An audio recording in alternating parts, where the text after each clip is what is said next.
mantém sempre a ordem. Que acontece então? Quando a nossa livre vontade quer realizar pensamentos e obras de mal, por repetição eles acabam tornando-se automáticos, isto é, hábitos. Isso quer dizer que as qualidades e os instintos adquiridos por automatismos, constituem nossa personalidade com todos os seus recursos, por intermédio dos quais ela continuará funcionando com a característica automática dos instintos, pelo menos até que estes não sejam corrigidos. Por isso, conforme o que tivermos livremente realizado no passado, teremos construído para nós uma personalidade com qualidades boas ou más, e, ao redor de nós, um ambiente de vibrações positivas ou negativas, com todas as suas consequências de felicidade ou sofrimento. Teremos construído uma atmosfera própria em que ficamos respirando e vivendo, com a sua natureza boa ou má, de alegria ou de dor, que teremos merecido e que agora volta para nós, constituindo o que podemos considerar como sendo nosso destino fatal. Quando pensamos e operamos num dado sentido, deixamos entrar no sistema de forças que constituem a nossa personalidade, outras forças, que ali se fixam, modificando, conforme sua natureza, esse sistema. Nunca esqueçamos que, em cada momento da nossa vida, estamos construindo, com os nossos atos, o edifício do nosso eu, isto é, nosso espírito, nossa psicologia e também, como consequência, o corpo onde moramos. Com que tijolos realizamos esta obra? Que resultado poderemos alcançar se, quando construímos, em vez de utilizarmos pedra, só empregamos lama informe e suja? Então, seremos o fruto de nossa própria vontade, isto é, feitos de mal, mergulhados numa atmosfera de mal, amarrados às forças do mal, de todos os lados cercados pelo mal, que nos atrairá e por nós será atraído e nos golpeará porque dele seremos constituídos, nós e o mundo ao qual pertencemos. O contrário acontecerá, pela lógica da mesma lei, a quem escolheu o caminho do bem. O certo é que, depois de praticada uma ação, qualquer que seja sua natureza, temos de colher seu resultado, seja bom ou mau. Se tivermos semeado o bem, a alegria será nossa e ninguém dela nos pode privar. Se tivermos semeado o mal, o sofrimento será nosso e ninguém nos poderá tirar. No caso de erro, há um só remédio: a dor estará ali para nos avisar de que erramos. À nossa frente há sempre um caminho virgem, onde teremos oportunidade de endireitar o passado. Mas, o impulso renovador tem de partir da nossa vontade, que, como vimos, é a primeira força geradora do nosso destino. Olhando o fenômeno em seu conjunto, vemos que há duas transmissoras de vibrações e impulsos dinâmicos, a da vontade do nosso eu e a da vontade de Deus. As emanações desses dois sistemas de forças se encontram e reagem um em relação ao outro. A lei, representando a vontade de Deus, é o mais poderoso. A lei é feita de ordem e harmonia, e a cada dissonância ela reage em proporção desta, como faria um diretor com sua orquestra, para que tudo volte à posição certa, logo que o homem tenha ultrapassado os limites pré-estabelecidos. Por outro lado, o homem não pode deixar de perceber essa reação que se chama dor e, conforme sua natureza e grau de compreensão atingido, reage, revoltando-se, ou aceitando a prova para aprender a lição e não cair mais em erro. Por sua vez, a lei percebe as novas vibrações e impulsos gerados por estes novos movimentos da vontade do homem, toma nota de tudo, modificando as suas primeiras reações por meio de outras. Estas são transmissão de ondas de regozijo, se o ser voltou à ordem dentro dos limites da lei, ou de sofrimento ainda maior se o ser continuou rebelando-se, surdo ao aviso recebido. O aviso tem de ser entendido e o sofrimento cresce em proporção à surdez. E assim, sucessivamente, tudo ecoa e se repercute, por ação e reação, num contato contínuo entre o homem e a lei de Deus. Trata-se de dois mundos vivos, sensíveis, em contínuo movimento, como as ondas do mar, com fluxos e refluxos, cada um com as suas deslocações e conforme as suas características, chegando cada qual a tocar os pontos nevrálgicos do outro sistema de forças. Verifica-se, dessa forma, uma rede de impulsos, uma colóquio de perguntas e respostas, contato sutil por radiação que de longe liga e une no mesmo trabalho, na Terra, o homem que não quer evoluir e ser salvo, e nos céus, Deus que quer sua evolução e redenção. E assim os dois sistemas de forças se citam um ao outro e se explica como cai do céu o nosso merecido e fatal destino. Esta é a técnica do fenômeno da retificação do erro. Eis o jogo de forças. Através dele o mal volta à fonte que o gerou. Já o dissemos, quem faz o mal o faz a si mesmo. Assim ficaram respondidas nossas perguntas. O mais importante é no estudo que estamos fazendo, depois de ter explicado o funcionamento do fenômeno, é compreender suas consequências, pois são o que mais nos toca de perto, porque se realizam em nossa vida prática, consequências que dizem respeito à nossa conduta, dando-nos soluções racionais no difícil terreno da moral, tratado até agora empiricamente, e não com métodos positivos. Olhemos, assim, para um ponto muito importante do problema, que é o da correção dos nossos erros. Ponto prático e atual para todos, porque envolve o problema da dor. Ponto fundamental porque implica o problema de nossa libertação do mal e do melhoramento das condições de nossa vida. A consequência mais importante que podemos depreender deste estudo é que os erros cometidos no passado, porque de outra maneira não estaríamos presentes na Terra, são a causa dos nossos sofrimentos atuais, e podem ser corrigidos, significando a libertação da dor. Quando um homem inteligente entende a técnica do fenômeno que estamos estudando e, por conseguinte, a razão da existência da dor em nosso mundo, é lógico que não deseje outra coisa senão cuidar de corrigir seus erros, para se libertar de suas tristes consequências. E tanto mais procurará realizar essa correção, quanto mais claro e positivo for o método mostrado e oferecido para chegar a esse resultado. Quem não procura sua própria vantagem? Esta é a moral que mais facilmente pode ser aceita, porque tudo está claro e demonstrado, e só existe o problema da inteligência para compreendê-la. Infelizmente, o pior surdo é aquele que não quer ouvir. Explica-se dessa forma como a lei tem de corrigir-nos pela dor, e este é o único raciocínio que todos podem perceber. Além de ser justo que tudo se pague, é o único meio para impulsionar o homem no caminho da correção dos seus erros. Lembremos uma vez mais, tudo o que recebemos na vida não é um fim em si mesmo, objetivando nosso gozo, mas sim um instrumento de experiência, aprendizado e evolução. É lógico, desse modo, que a lei nos tire tudo quando não usamos para nosso bem, única finalidade. Pelo contrário, apegando-nos às coisas materiais, arruinamo-nos, parando nossa evolução. É lógico ainda, quando julgamos ser o objetivo de tudo somente nossa satisfação, não estamos em condição de compreender o verdadeiro significado do jogo da vida. Mas, se em nosso mundo existe tanta luta pelas coisas materiais, isso não deixa de ter também seu sentido e utilidade, embora no seu nível inferior de evolução. Assim, por intermédio desta luta feroz se experimenta e se aprende. Os meios de que a lei usa para ensinar são proporcionados ao grau de sensibilidade e compreensão atingido pelo ser. Quando este evoluir até um grau mais elevado, a luta nesta forma terá de desaparecer, porque não terá mais escopo útil a atingir, nem razão para existir, tornando-se, pelo contrário, contraproducente e destruidora. Os níveis inferiores estão cheios de forças que, com a experimentação, se vão transformando em inteligência.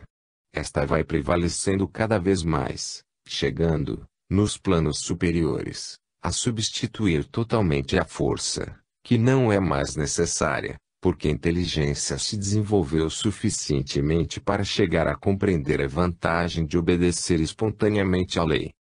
Temos esclarecido, a pouco e pouco, esses problemas para melhor entender e enfrentar o que acima mencionamos, ou seja, o problema da correção dos nossos erros. Mas, para que seja possível explicar tudo cabalmente a este respeito, temos de deixar o desenvolvimento mais completo deste assunto para o próximo capítulo. 12. O edifício da evolução. Como se realiza o endireitamento dos desvios e a correção dos erros, na construção da nossa individualidade. Vamos então, agora, desenvolver o problema da correção dos nossos erros. Os seres não são iguais. Eles encontram-se em posições diferentes. Cada um conforme sua posição comete erros diferentes e, pelo equilíbrio da lei, recebe exatamente a reação correspondente, a mais adaptada à sua aprendizagem. Cada movimento nosso repercute na lei, conforme a natureza e o tipo de vibração irradiada, movimenta aquele sistema de forças nos diferentes pontos correspondentes, gerando assim uma resposta a essa excitação, resposta feita de medida, vibração corretora dos nossos erros, a que chamamos reação da lei. Os nossos erros podem diferenciar-se, seja pela qualidade, direção seguida, seja pela grandeza ou peso, o que quer dizer, pela massa dada e velocidade adquirida. Em outras palavras, nós estamos amarrados ao nosso passado, isto é, à qualidade dos nossos pensamentos e atos, à direção em que os movimentamos, e também amarrados à sua quantidade ou volume, e à força adquirida pela velocidade e ímpeto com que por nós eles foram lançados. Tudo isso pode ser corrigido, mas há de que o esforço necessário seja feito. Nosso passado nos prende e somos seus escravos. Essa servidão é proporcional à qualidade, direção e poder dos nossos pensamentos e atos passados, até ficarmos livres. Costuma-se dizer que cada um tem sua estrela e nasce com seu destino. É dessa forma que nosso passado, tal como quisemos viver, volta e nos prende. Quando foi originada uma causa e, em consequência, foi movimentada uma força, é necessário exauri-la até seus últimos efeitos. Por isso, deveríamos ter o máximo cuidado antes de gerar qualquer pensamento ou ato, porque depois ficamos a eles amarrados e os levamos conosco até atingir todas as suas consequências fatais. Disso não se pode fugir. E o que cada um faz, o faz para si, semeando no seu campo e não no do vizinho, devendo depois colher e alimentar-se do que semeou. Tudo o que pensamos e realizamos é criação nossa, por nós gerada, carne da nossa carne, mundo em que depois teremos de viver. E quanto mais repetimos um pensamento ou um ato, tanto mais ele se fixa, se torna firme e estável, descendo à profundeza de nossa personalidade, onde fixa aqueles marcos indeléveis que são as nossas qualidades. Mas, sobrepondo uma outra repetição anterior, podemos apagar aquele marco, substituindo-o por outro, isto é, adquirindo novos hábitos bons do que se colocam no lugar dos velhos, destruindo más qualidades para substituí-las por boas. Dessa maneira, podemos corrigir nossos erros.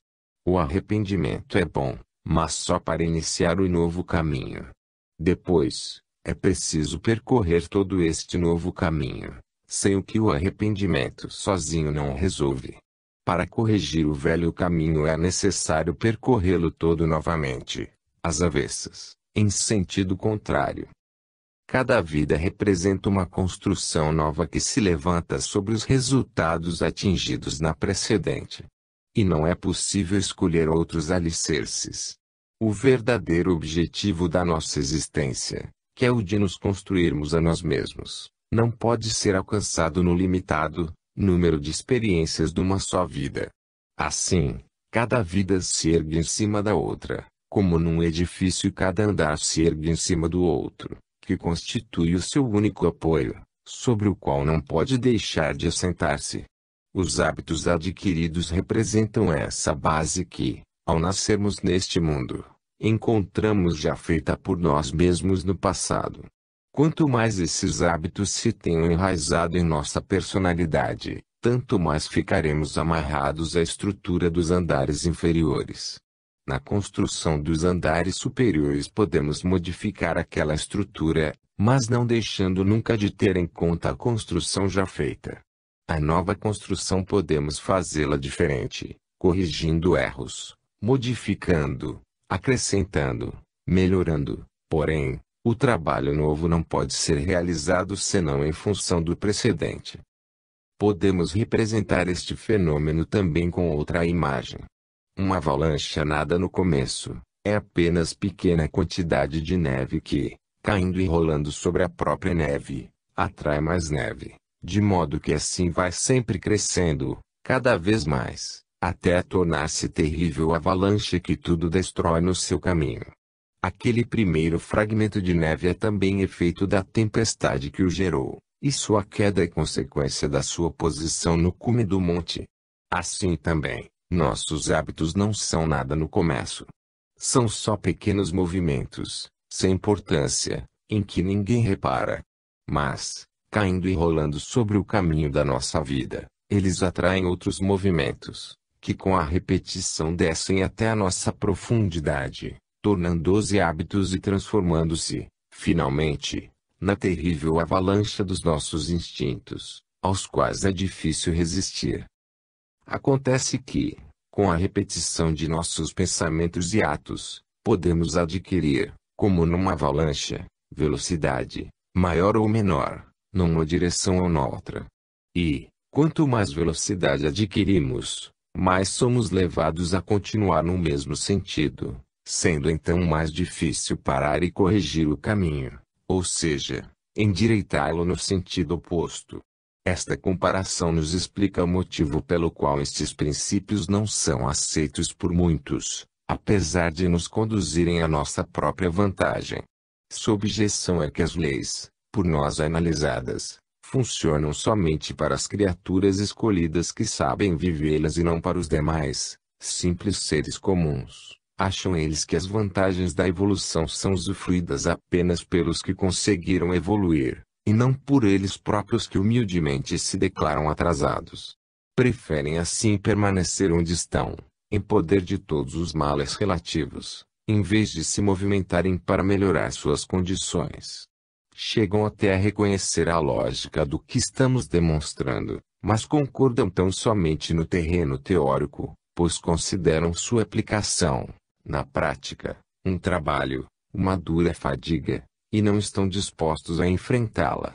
Ficam assim parados, esperando, até que venha o choque da dor. Infelizmente indispensável para acordá-los, preferem adaptar-se a viver num nível inferior, reconhecendo-o como seu e aceitando com todos os seus sofrimentos, a fazer o esforço para sair dele. Como desculpa, dizem, este método de viver, contando com as ajudas do céu, não é para nós, é só para os santos e nós não somos santos. Colocam-nos em altares para venerá-los, mas como seres longínquos, inimitáveis, que pertencem só ao céu, para ser glorificados e não seguidos na terra. Veneram-nos e, acabada a homenagem, voltam aos seus negócios. Vamos agora explicar por que motivo alguns podem julgar absurda, ou pelo menos inaceitável, esta orientação. Eis a razão: eles estão lançados no caminho da descida, e para quem, pela velocidade adquirida, se sente impelido para baixo, é absurdo falar em caminhar para o alto. É devido a essa velocidade atingida na descida que nos parece impossível percorrer o caminho da subida. E na verdade, para inverter a direção, no sentido da subida, é necessário primeiramente ter vencido, reabsorvido e neutralizado toda a velocidade tomada na descida.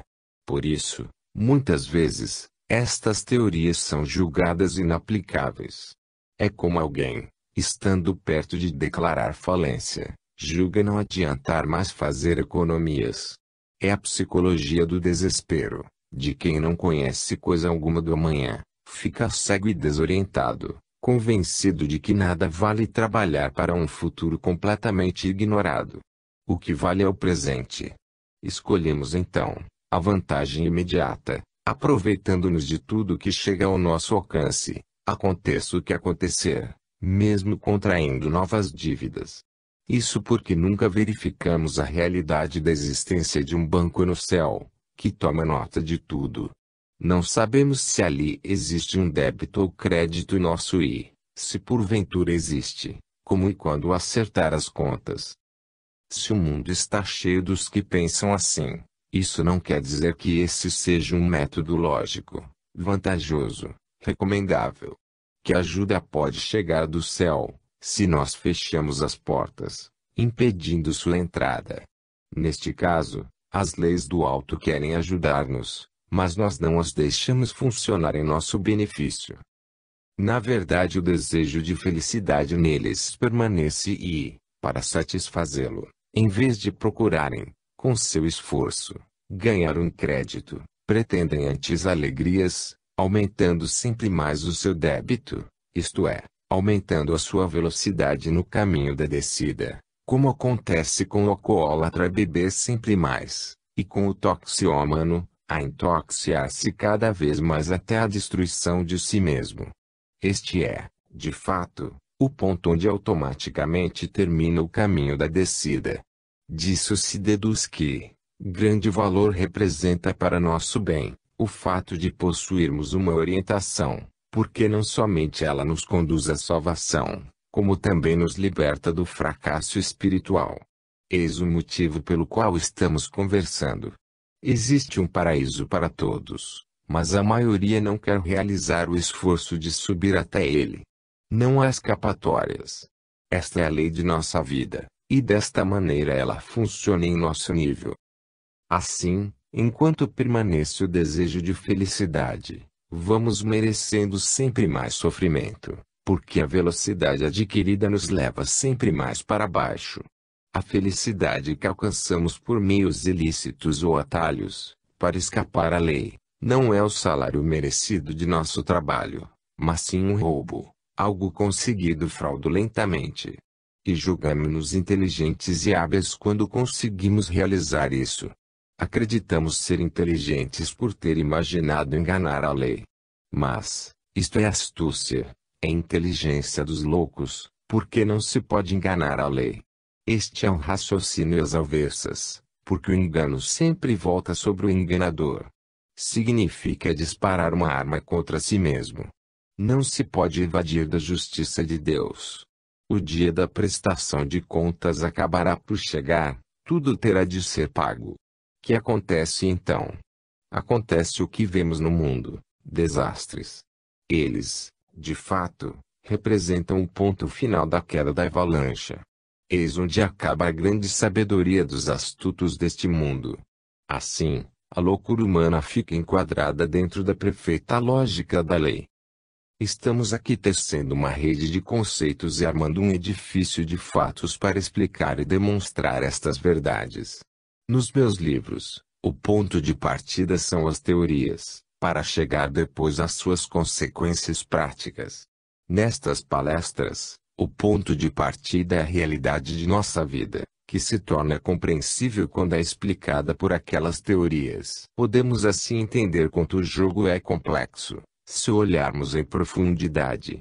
Cada uma de nossas vidas passadas teve seu destino, e nele esgotaram-se os efeitos próximos das causas que anteriormente havíamos posto em funcionamento. Da mesma forma, nosso destino atual é a consequência dos pensamentos e atos com que construímos. Como a queda da avalanche não depende só da neve que a forma, mas também da altura de onde partiu.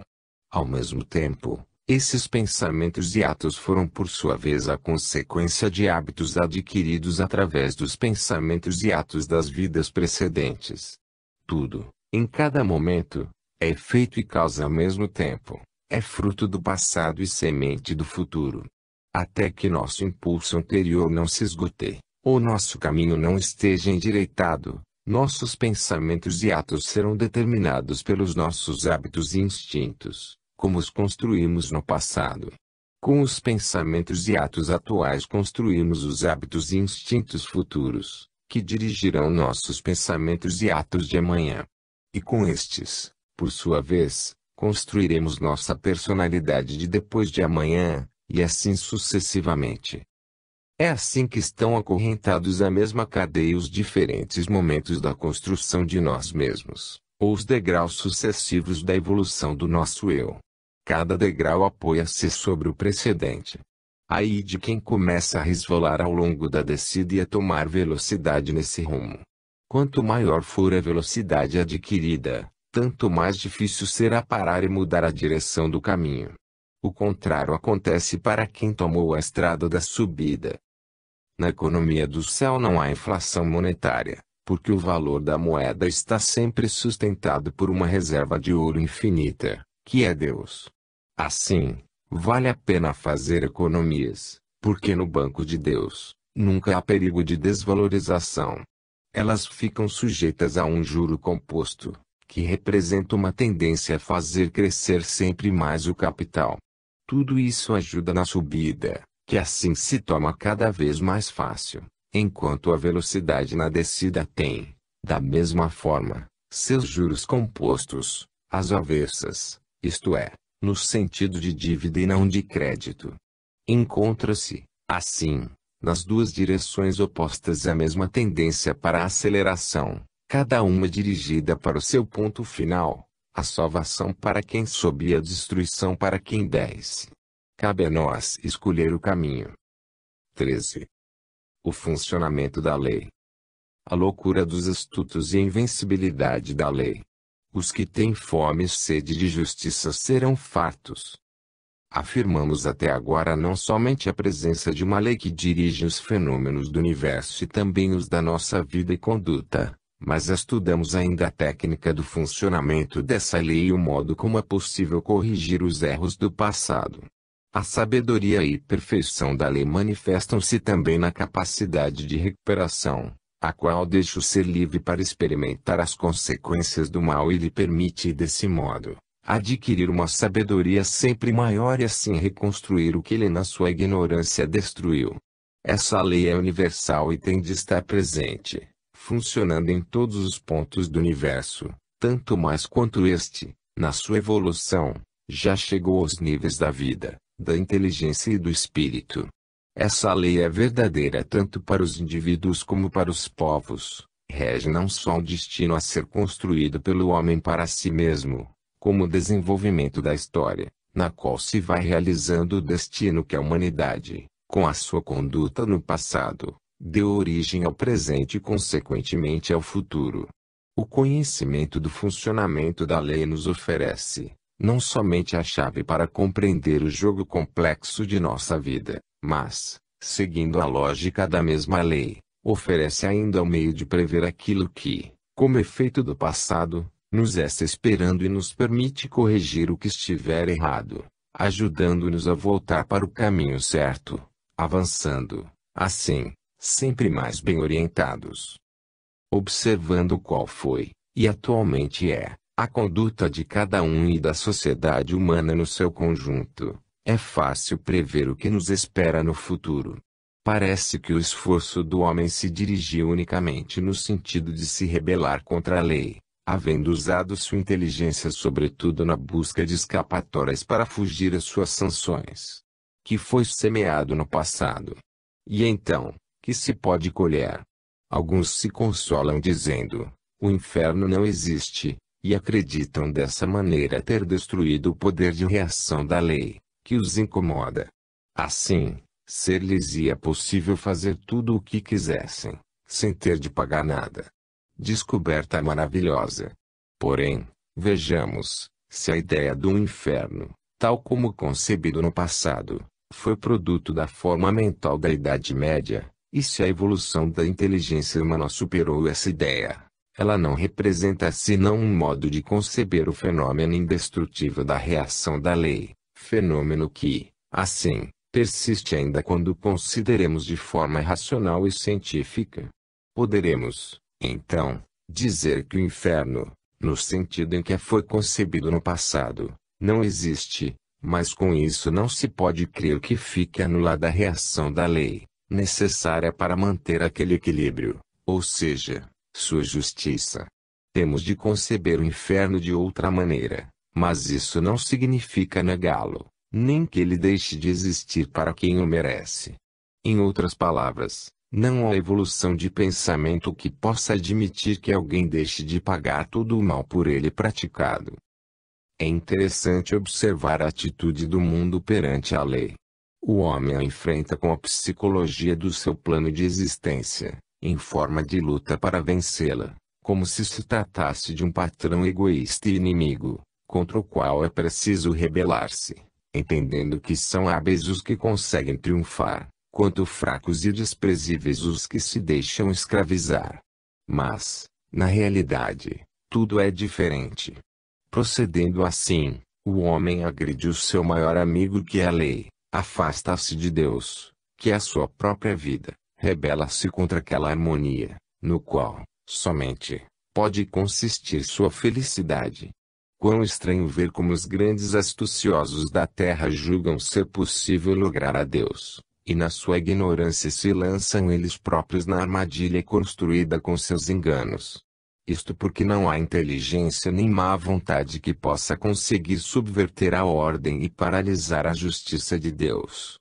Bem-aventurados os que têm fome e sede de justiça, porque eles serão fartos. Esta grande promessa, embora nosso mundo esteja cheio de prepotência e de injustiça, nos garante a existência da justiça, e dela seremos saciados. Mas, os astutos do mundo querem continuar com as suas astúcias e revoltas, e assim sofrem mais. Infelizmente, esta é sua forma mental, e não há coisa tão difícil como a de sair da própria forma mental. Ninguém compreende além de suas possibilidades, além daquilo que o ser possui, porque o adquiriu com a sua experiência e evolução. Não compreender quer dizer errar e depois ter de pagar. A grandeza e sabedoria da lei está em não ser enganada. Procurar escapatórias significa, em última análise, construir para si armadilhas e nelas ficar preso. A lei está feita de tal maneira que, a cada tentativa de nos evadirmos, acabamos constrangidos à sua obediência. A lei não pode ser subjugada nem torcida pela força, não pode ser corrompida por dinheiro, nem vencida com armas. Não pode ser frustrada com o tempo, nem desviada e defraudada em sua justiça. Não vale a pena lutar contra ela. Que pode a astúcia, a maldade, a força do homem contra uma potência imaterial, invisível, presente sempre, em todos os lugares e em todos os tempos, a tudo e a todos absolutamente superior em inteligência, domínio e disponibilidade de recursos. Desafiar uma tal lei, julgando ser possível vencê-la, pode apenas ser fruto de uma grande ignorância. Os que procuram justiça no mundo e não a encontram são a maioria. Mas, eis que a boa nova de Cristo nos garante que eles serão fatos. A verdadeira solução, porém, encontra-se, e sempre se encontrou, além dos estreitos limites de nosso mundo, de nossa vida atual, nos braços da lei, em nossa vida maior, em que tudo tem de equilibrar-se conforme a justiça. Estamos aqui explicando a maravilhosa lei de Deus, anunciada pelo Evangelho de Cristo, para demonstrá-la claramente aos honestos, esmagados pela prepotência humana, e dar-lhes a satisfação de saber que, apesar de tudo, a justiça existe e será realizada. Vimos também a técnica do fenômeno, pela qual tudo isto acontece. É lógico que quem não quer raciocinar, e não sabe sair da sua forma mental, com esta julgue, condene e opere. Mas, os desastres que se sucedem como consequência dessa psicologia de cego são vistos em nosso mundo a toda hora. Estamos analisando tudo isso, também, para ensinar a não se fazer o mal, e mostrar o resultado àqueles que o fazem, demonstrando como se paga pela má conduta, quando enganamos os outros. Assim nosso trabalho está apoiado integralmente na moral evangélica. Talvez os mais atrasados não tenham desejo algum desse conhecimento. Pelo contrário, talvez queiram fugir dele, incomodados pelo descomedido descontrole dos seus instintos. Mas, que grande felicidade para os mais adiantados, para os que têm fome e sede de justiça, saber que serão fartos, porque existe de verdade um lugar mais alto, onde domina a ordem e a harmonia, e que só Deus, na sua justiça e bondade, é vencedor absoluto.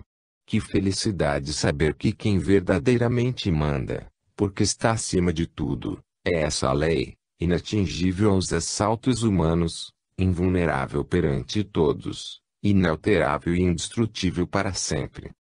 Aparece, assim, a visão da infinita multidão dos seres que vão andando pelos caminhos da evolução numa imensa corrente, assim como as gotas de água num rio seguem para o mar. Elas vão para o mar fatalmente, porque esta é a lei. Da mesma forma, o cortejo dos seres vai para Deus fatalmente, porque esta é a lei. Eles não podem deixar de ir para Deus. Este é o caminho marcado para todos: nascer, viver, morrer, renascer, viver e morrer, outra vez levados para um lado ou outro do dualismo da existência, experimentando, evoluindo, reconstituindo-se a si mesmos, até aprender toda a lição da lei e reintegrar-se em espírito no seio de Deus, explicar a razão pela qual tudo isso acontece, e exatamente dessa maneira e não de outra, nos levaria bem longe, a um campo mais extenso, de teorias abstratas e complexas, afastando-nos da realidade prática de nossa vida, que todos conhecemos. Para os interessados neste assunto, ele foi estudado, até as suas primeiras causas e últimas consequências, nos livros A Grande Síntese, Deus e o Universo e o Sistema. Aqui, nestas palestras de caráter mais singelo, não é possível apresentar destas teorias senão as consequências que mais de perto nos tocam. Queremos com isso salientar que das conclusões práticas aqui apresentadas, como acima referimos, já foi explicada a causa primeira de onde elas derivam e a razão profunda que as justificam. Por outras palavras, já possuímos os elementos racionais e positivos em que estas conclusões se baseiam, e de onde foram extraídas, elementos que nos demonstram e garantem aquela verdade. Isso nos permite tratar com lógica e objetividade o assunto, em geral enfrentado empiricamente, da moral e das leis da vida que dirigem nossa conduta. Esse tema nos pareceu mais interessante para nossos ouvintes, tema ardente porque toca o terreno de nossas lutas cotidianas e envolve consequências que todos temos de viver. O fato de se ter compreendido estas palavras e de se tomar a sério estes conceitos, para os aplicar na vida, pode produzir efeitos incríveis, inclusive o de melhorar um homem e renovar um destino. O maravilhoso é que a lei de Deus está pronta a entrar em ação em qualquer lugar, inclusive em nosso mundo inferior, tão logo a aceitemos e vivamos. Quem faz isto toma-se parte dela, como cidadão de uma nova pátria, adquirindo, assim, o direito de possuir o poder, os recursos e as defesas que a lei confere aos seus seguidores. Estes, também em nosso mundo, tornam-se assim os mais fortes, porque são protegidos por Deus. O universo está dividido em duas partes, a da lei, onde estão os bons, e a dos rebeldes, contra a lei, onde estão os maus. O dualismo que tudo domina, nos demonstra claramente que vivemos num universo despedaçado, Deus e antideus, bem e mal, vida e morte, felicidade e dor, luz e trevas, e assim sucessivamente. O que mais quereríamos demonstrar nestas palestras são as vantagens de pertencer do lado da lei, isto é de Deus, e não do lado da anti-lei, isto é, do antideus. Viver e agir ao lado da lei de Deus, quer dizer operar conforme a justiça. Ora, o homem que vive de acordo com a justiça sabe, em consciência, diante de Deus, que verdadeiramente tem razão e isto lhe confere total segurança, e não a possui. Quem, pelo contrário, não age de acordo com a justiça, conscientemente, perante Deus.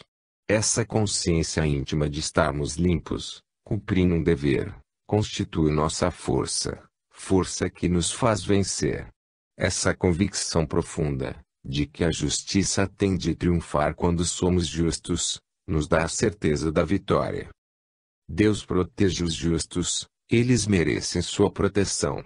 Quando um homem se coloca, com a sua conduta, do lado oposto ao da lei, do lado da anti-lei, emborca-se a situação. Deus não o protege. Ele não pune, não se vinga. Deixa-o ser na posição escolhida por ele mesmo, a de quem está fora da lei. Então, ele fica abandonado, sozinho, entregue apenas às suas pobres forças, o que quer dizer, perdido e sob o poder de todas as forças negativas que procurarão unicamente destruí-lo. Quando as criaturas se ausentam de Deus, afastando-se dele, voltam aos seus instintos inferiores e caem, e com isso se autocastigam, agredindo-se umas às outras, mergulhando sempre mais numa atmosfera de destruição. Isso, porque Deus é amor e vida, e para quem se afasta dele não há senão ódio e morte. De tudo isso não há como fugir, porque é automático, fatal, faz parte da estrutura e do funcionamento da lei. Tudo fica submetido a sanções invencíveis e absolutas, que o ser não pode, de boa ou má vontade, recusar. A conclusão deste capítulo é a declaração da imensa superioridade, inclusive na luta pela vida, do homem justo, e a inferioridade daqueles que julgam ser hábeis por serem astutos, entre os enganos do mundo. O primeiro está progredindo no caminho do equilíbrio, para a harmonia, que constitui a felicidade. O segundo tipo desce sempre mais, abismando-se no desequilíbrio, na desordem, que constituem a infelicidade. Por isso, nunca me cansarei de demonstrar as vantagens de se agir corretamente, conforme a lei de Deus. É muito doloroso ver o mundo cair em tantos sofrimentos pela ignorância de uma coisa tão importante e evidente, a presença e o funcionamento dessa lei. Quem compreendeu tudo isso, não pode deixar de se perguntar, como é possível que, para aprender uma lição tão clara, sejam necessárias tantas dores e desilusões. E para impelir o homem a cumprir sua trajetória evolutiva, representando o caminho da própria felicidade, sejam necessários tantos sofrimentos. Como é possível não ver que quem se rebela contra a lei de Deus não gera outra coisa senão o seu próprio dano? Por que não vê que, semeando o mal, semeia para si tantas dores? Quanto se poderia meditar a respeito de tudo isso? 14. Escola da Vida. A arte de viver, preparando para si um futuro melhor. Erros e dores nos ensinam muitas coisas. Agora que chegamos à compreensão da lei de Deus, vamos procurar ver, antes de enfrentar outros assuntos, o fruto do estudo que estamos desenvolvendo. Temos perante os olhos um quadro geral bastante claro do que diz respeito à nossa conduta, com suas razões e consequências. Já sabemos que Deus é o ponto final das nossas vidas. Sabemos o caminho para atingir esse ponto final, a evolução, ou seja, a subida para Deus. Sabemos que para isso vivemos e que a evolução se realiza da matéria para o espírito, sendo nós próprios os construtores desse caminho. Sabemos que as normas de conduta que se encontram vigorando na Terra, ditadas pela moral e pelas religiões, representam as regras necessárias para executar esse trabalho de subida e construção. Quem tiver compreendido o que explicamos pode agora viver orientado no seio do funcionamento orgânico do universo. Não viajará mais ao acaso nas trevas, mas terá nas mãos a bússola cuja agulha lhe indicará o polo magnético em relação ao qual terá de orientar-se. E não há quem não perceba como é mais vantajoso viajar orientado no grande mar da vida, em vez de andar perdido ao sabor das ondas. Isso é tanto mais conveniente quando a função das normas de boa conduta, ditadas pela moral e pelas religiões, é precisamente a de evitar-nos erros, excessos, desvios, causadores da dor. Podemos agora chegar a compreender quão grande é o valor dessas regras, pelo fato de que elas cumprem a tarefa de nos ensinar o método para corrigir nosso anterior caminho errado, mostrando-nos o certo, impedindo-nos de semear novos sofrimentos para o futuro e permitindo-nos assim anular a dor que surge ou poderá surgir em nosso destino. Essas regras podem representar o remédio amargo que, porém, é bom engolir porque nos cura a doença. Temos falado de fatalidade do destino. Veremos aqui como ele está em nossas mãos e como temos a possibilidade de endireitá-lo e dirigi-lo para onde quisermos. Se adotamos um bom comportamento e se não cometemos mais erros violando a lei, vemos que está ao nosso alcance criar para nós destinos sempre menos duros, porque estarão menos carregados de erros a corrigir e culpas a expiar. Eis a conclusão, otimista, que eu desejaria não fosse esquecida por ninguém. Está em nossas mãos o poder de criar nossa felicidade. Esta convicção representa o fruto de nossa conversa, fruto que entrego aos meus amigos, para seu próprio bem. Não há dúvida que um evangelho verdadeiramente vivido realizaria a mais benéfica revolução do mundo, porque, renovando a nossa maneira de conceber a vida, reformá-la-ia de alto a baixo. Mas, isso é problema coletivo. Infelizmente, cada um fica esperando que seja o próximo o primeiro a movimentar-se no duro caminho da renovação. Aqui, nestas conversas falamos do esforço individual, pelo qual cada um, de maneira independente da conduta dos outros, pode plasmar para si, à vontade, o destino que quiser. Já dissemos que o problema da salvação é problema absolutamente individual, independente da vontade dos vizinhos. Quando alguém cai no seio de um karma coletivo, é porque fez por merecê-lo. Esta conclusão é um convite a que cada um comece a viver esses princípios, para sua própria vantagem. Não tem importância as formas em que quisermos realizá-los. É possível ter boa conduta e ser justo em todas as religiões. O que importa é a substância, que é precisamente ser justo. Quando Deus julga os seres não leva em conta se pertencem a esta ou aquela religião, mas se foram justos, por terem vivido a sua lei. Não estamos falando em favor de grupo particular algum, mas unicamente em favor de Deus que está acima de todos. O nosso grande inimigo é o mal, gerador de sofrimento. Aqui estamos explicando a arte de vencer o mal, porque só assim se pode destruir a dor. Agora podemos compreender a mecânica dessa arte. Ela nos garante que, não cometendo mais erros, a dor pode ser evitada e a felicidade atingida. Essa arte de saber viver com conhecimento representa uma verdadeira ciência que a humanidade mais evoluída do futuro vai descobrir e aplicar. A maioria vê somente os efeitos imediatos e não olha a distância. Por isso não acredita que seja possível atingir esses resultados. Mas, o fato de tudo isso não se realizar num dia, não destrói a possibilidade de alcançá-lo, nem a alegria que nos pode dar esta grande esperança de uma salvação final que Deus nos oferece e nos ajuda a conquistar, procurando até impô-la em nós por todos os meios. Estamos subjugados por garras de sofrimento, no fundo no abismo, mas um raio de luz desce do céu e nos diz: coragem. Diz a cada um de nós: sofredor, tu tens o direito à felicidade. Este ardente anseio que está aninhado em teu coração não é para terminar no engano, mas para ser satisfeito. Estás ainda preso ao teu passado, mas andando pela vida afora irás superando cada dia mais esse passado, que se afastará paulatinamente de ti, com ele desaparecendo o inferno dos seres inferiores, enquanto sempre mais se aproximará ao paraíso dos seres superiores. Estás mergulhado na dura luta pela vida. Mas, é verdade que a luta e sofrimento ensinam muitas coisas e desenvolvem a inteligência. E com a inteligência aprimorada cada vez mais se toma compreensível a presença da lei e a vantagem de se obedecer a ela, coordenando-se em sua ordem. Muitos males acontecem ao homem por falta de entendimento. Mas, quem sofre é levado a pensar por que razão está sofrendo. E pela experiência que se vai adquirindo, aprende-se a cometer sempre menos erros. É verdade que mal sobrevém, mas, ao sobrevir, Ele cumpre sua tarefa e desenvolve a inteligência necessária para transformar-se em bem.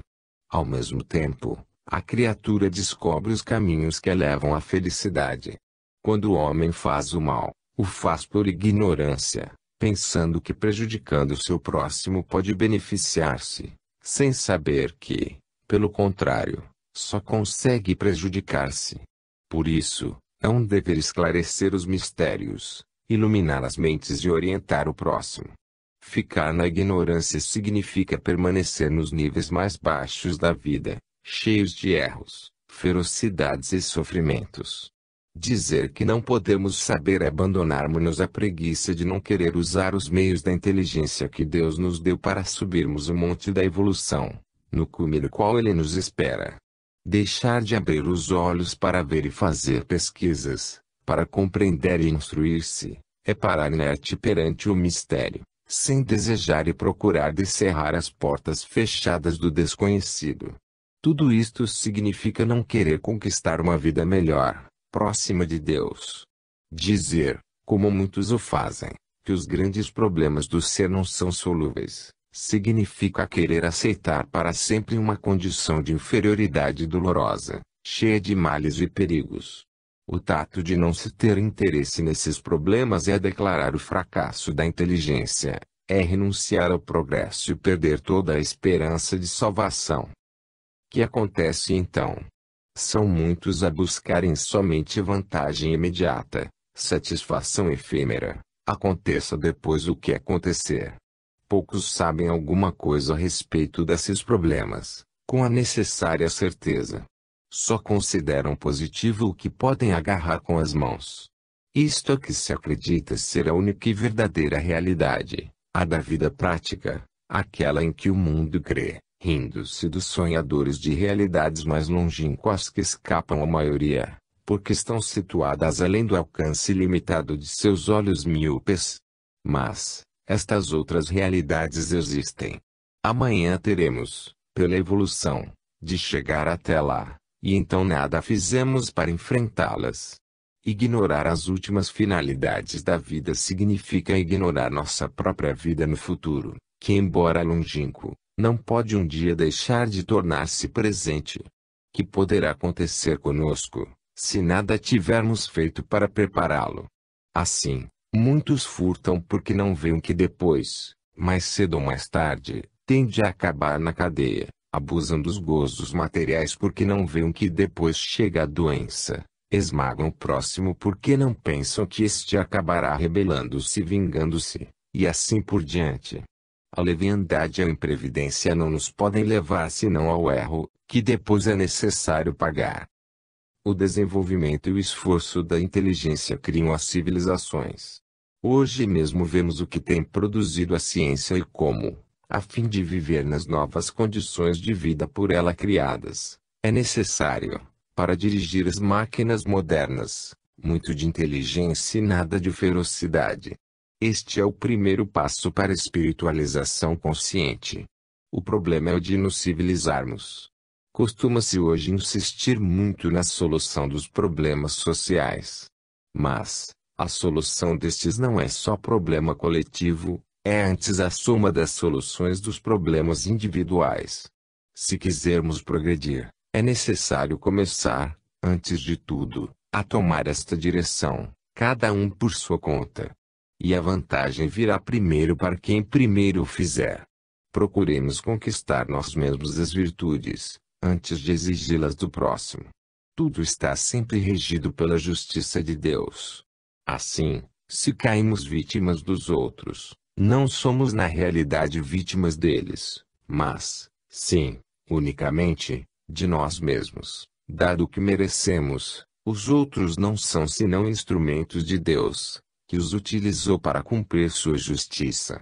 Já explicamos que a dor nos pode atingir somente quando tivermos abertas as portas para ela poder entrar. Ninguém pode lançar o peso do seu destino sobre nós, como nós não podemos lançar o peso do nosso destino sobre os outros. Se assim fosse, não haveria justiça. Não é acusando o próximo de desonestidade que se pode provar a honestidade própria. Não é pregando e exigindo virtude aos outros que poderemos chegar a extinguir nossos defeitos e deixar de pagar pelas nossas culpas. Cada um está sozinho perante Deus e tem de prestar contas, sozinho, dos seus atos, conforme as responsabilidades que lhe cabem.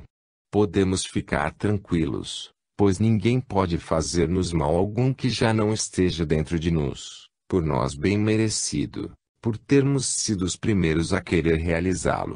Cada um é julgado conforme suas obras e não conforme as dos outros. Tudo na lei de Deus é sempre justiça e não há má vontade e prepotência humana que possam impor-se à lei.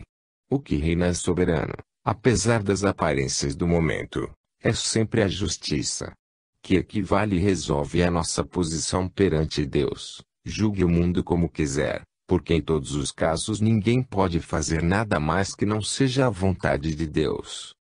Assim, vamos errando, mas com isso mesmo, aprendendo sempre mais. O que parece ser um mal é, ao mesmo tempo, um remédio que nos leva para o bem, porque o erro, excitando a reação da lei, nos ensina a não errar mais. Assim, pelo muito julgar e agir de maneira errada, aprendemos a julgar e agir de maneira certa, e os julgamentos, que deveriam ser o resultado da compreensão, mas são feitos sem ela, acabam por levar-nos à compreensão. A lei é uma regra de vida estabelecida por Deus. O homem é um menino que tem de aprender. Mas, quando um menino precisa aprender a andar, nós não fazemos para ele um curso sobre a arte de andar. Deixamo-lo experimentar e cair, porque sabemos que só à força de muitas quedas ele pode aprender a não cair mais.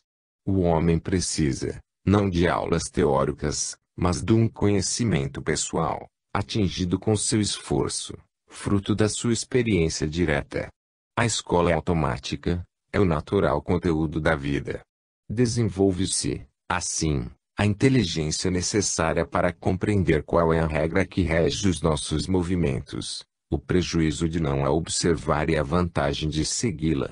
Assim, a escola da vida nos ensina a conhecer a lei. Uma escola é lugar para estudar e aprender, não para ficar sempre nela. Acabado o curso, os estudantes a deixam. O mesmo acontece com a experimentação terrena. Uma vez conquistado o conhecimento, os meios terrenos que foram usados para esses corpos são abandonados como material de refúgio, ao mesmo tempo que levamos conosco a sabedoria armazenada para utilizá-la e gozar seu fruto em ambientes superiores. Pode-se assim ver quanto seja útil viver e, quando tivermos errado, também o sofrer. Quando o mundo tiver sofrido bastante os danos que derivam do querer apoiar-se só na força e na astúcia, então os evitará e procurará organizar-se numa forma de vida feita de trabalho pacífico e fraternal. Os sofrimentos não são inúteis. Por intermédio deles, o homem toma conhecimento e vê como custa caro ser mau, e assim, para não voltar a sofrer as consequências, aprende a não cometer mais erros. As guerras não são propriamente inúteis, porque pelo fato de padecer duramente com as destruições a que elas conduzem, o homem vai aprender a não fazer mais guerras. O uso da força não é inútil, porque quem a pratica, mais cedo ou mais tarde, acaba esmagado por ela mesma, e então aprende a não mais usar. As astúcias humanas não são inúteis, porque o homem, empregando-as, terá depois de ficar sabendo quanto são duras as consequências de ter procurado furtar-se à justiça de Deus, prejudicando os outros com o engano. Terá de compreender a loucura da mentira na exploração do próximo, e que dano representa para quem a usa. Os atritos das rivalidades e as competições humanas na luta pela vida não são inúteis, porque nos levam a conhecer-nos uns aos outros, a fim de chegarmos à construção daquela grande obra de engenharia biológica que será o organismo da sociedade humana. A lei repete, ricocheteando como um eco, o que lhe queremos enviar. E quando quisermos viver na ordem e na harmonia, ela nos receberá num abraço de paz e felicidade. Muito homem terá de andar por este caminho da experimentação, até que, com seu esforço, faça nascer a nova raça do porvir, A raça dos honestos inteligentes, que conhecem a lei e obedecem a Deus. 15. Em busca da felicidade. Como a lei nos faz atingir a abençoada posição dos bem-aventurados do Sermão da Montanha, relatado no Evangelho.